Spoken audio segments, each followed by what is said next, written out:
Selamat pagi, siang, dan malam Dewan Juri yang terhormat. Seperti yang kita ketahui, produk ramah lingkungan memiliki dua permasalahan utama.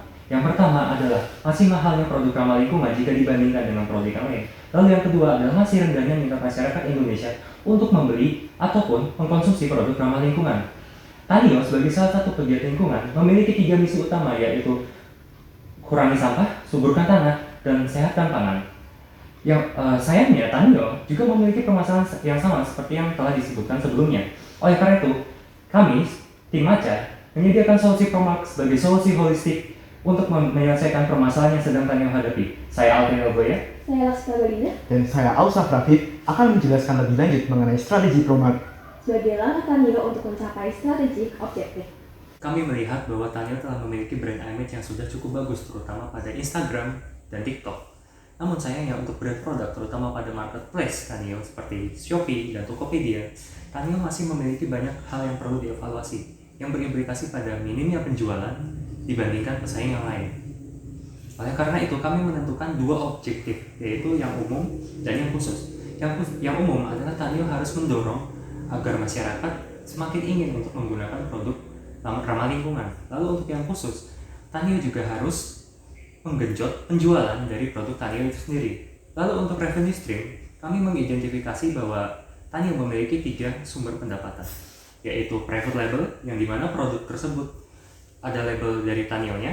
Lalu yang resell, dimana produk yang dijual oleh Tanyo tidak memiliki label Tanyo, berbeda seperti private label tadi. Dan yang terakhir ada affiliate market, dimana produk yang dipasarkan oleh Tanyo itu Tanyo sendiri tidak ikut pada proses produksi, distribusi, dan juga packaging dari produk tersebut. Tanyo sebagai platform pertanian organik sirkular memiliki 3 tujuan utama, yaitu mengurangi sampah, menyuburkan tanah, dan menghasilkan pangan yang sehat untuk masyarakat. Kami menemukan fakta bahwa Tanyo telah aktif mengkampanyekan produk ramah lingkungan sejak awal 2023 di media sosial Instagram, hingga berhasil mendapatkan 70.000 followers hanya dalam jangka waktu 7 bulan. Kami menganalisis perusahaan menggunakan 3 analisis, yaitu marketing mix, competitive advantage, serta market segmentation dan targeting. Dalam marketing mix, kami menemukan bahwa Tanyo memiliki platform kuat untuk memperkenalkan produknya, namun Tanyo masih minim dalam melakukan promosi. Memiliki platform dengan kualitas konten berkualitas di media sosial menjadikan Tanyo memiliki brand image yang baik dan dapat menjadi competitive advantage bagi produk Tanyo. Tanyo juga memiliki segmen pasar yang beragam dan berfokus pada kelas menengah dan menengah ke atas. Selanjutnya, analisis eksternal. Dalam analisis eksternal, kami melakukan analisis menggunakan 3 framework analisis. Yang pertama adalah pestle analysis. Analisis ini membahas terkait politik, ekonomi, sosial, teknologi, hukum, dan lingkungan. Kami menyimpulkan Tanyo cukup diuntungkan karena kondisi makro dan regulasi pemerintah yang mendorong perkembangan produk ramah lingkungan yang ada di Indonesia.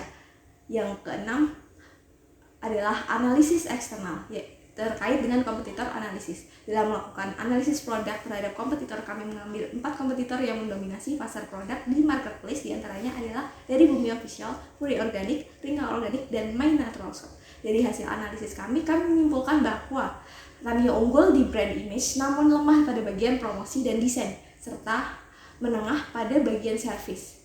Selanjutnya adalah analisis eksternal bagian consumer analysis. Kami menganalisis konsumen melalui mini survei kepada Gen Z dengan rentang usia antara 18 hingga 22 tahun dengan responden sebesar 30 orang. Hasil analisis kami menunjukkan para responden kurang mengenal produk-produk pangan organik sirkular dan ketertarikan untuk membeli produk akan lebih tinggi jika produk memiliki keunikan atau value yang berbeda. Di samping itu, kondisi ekonomi dan sosial turut andil dalam keputusan konsumen memilih produk. Selanjutnya adalah SWOT analysis. Analisis strategi kami terbagi menjadi 4 bagian, yaitu SO, WO, ST, dan WT. Analisis strategi SO diantaranya menyambungkan semua saluran marketing terhadap produk Tanyo, mengintensifkan diversifikasi produk, dan menetapkan standar khusus bagi produk.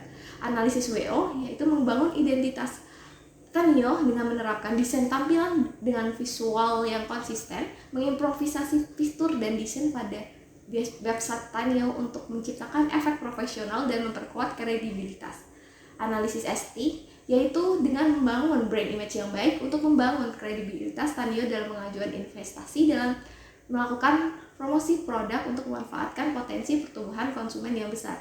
Analisis WT yaitu dengan memperbaiki organisasi manajemen internal perusahaan dan berfokus pada investasi sumber daya untuk mengembangkan skalabilitas perusahaan. Nah, dari analisis tadi kami merumuskan sebuah strategi bernama PROMAR yang merupakan singkatan dari Product dan Marketing. Implementasi strategi produk diterapkan melalui produk standarisasi, kategorisasi, diversifikasi, dan design improvement. Sedangkan untuk strategi marketing diimplementasikan melalui digital marketing dan branding, seasonal event, dan advertisement. Sekarang kita akan langsung masuk kepada produk standarisasi. Produk standarisasi dilakukan dengan membakukan semua proses implementasi mulai dari supplier, produk, dan juga distribusi dari Tanio. Nah, pembakuan ini perlu menganut prinsip sustainability dan quality. Selanjutnya adalah product categorization, yang merupakan pembagian target konsumen Tanio sesuai kelas sosioekonomi menjadi dua, yaitu kelas menengah dan kelas menengah atas.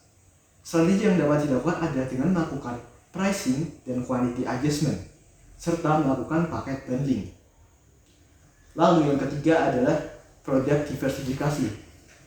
Produk diversifikasi merupakan penambahan produk lain dari Tanio sesuai dengan produk-produk tipe yang telah kami rekomendasikan di layar ini.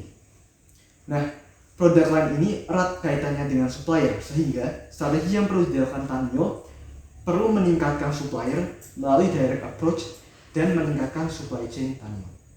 Bagian terakhir dari strategi produk adalah design improvement yang bertujuan untuk meningkatkan perceived value dari konsumen terhadap produk. Nah, yang pertama adalah label. Di sini kami telah memberikan contoh label dengan kesan elegan dan clean. Berikutnya adalah kemasan. Kemasan sendiri kita utamanya menggunakan kemasan transparan yang sustainable, tapi di sini perlu kita perhatikan efeknya pada cost perusahaan. Berikutnya adalah marketplace. Kita menggunakan 3 unsur utama yang meliputi foto, video, dan deskripsi produk. Nah, yang penting dari marketplace ini adalah kita perlu mengimplementasikan template warna background yang sama. Untuk yang terakhir ada desain website. Yang perlu kita perhatikan ada 2 unsur, yaitu UI UX dan juga tampilan desain itu sendiri. Nah, berikut telah kami tampilkan contoh dari desain fitur-fitur yang dapat dimasukkan pada website Tanio. Untuk memperkuat identitas produk pada brand Tanio, kami menyediakan solusi tambahan seperti digital marketing. Untuk digital marketing, ada 3 cabang, yaitu yang pertama adalah soft selling melalui konten yang dibuat oleh Tanio itu sendiri. Lalu yang kedua, Tanio bisa memanfaatkan live shop dari TikTok untuk memperluas penjualan dari Tanio itu sendiri. Lalu yang ketiga, ada marketplace improvement, di mana yang sudah dijelaskan oleh partner saya tadi. Lalu seterusnya, Tanio bisa menggunakan Google Ads dan Instagram Ads untuk memperluas penjualannya.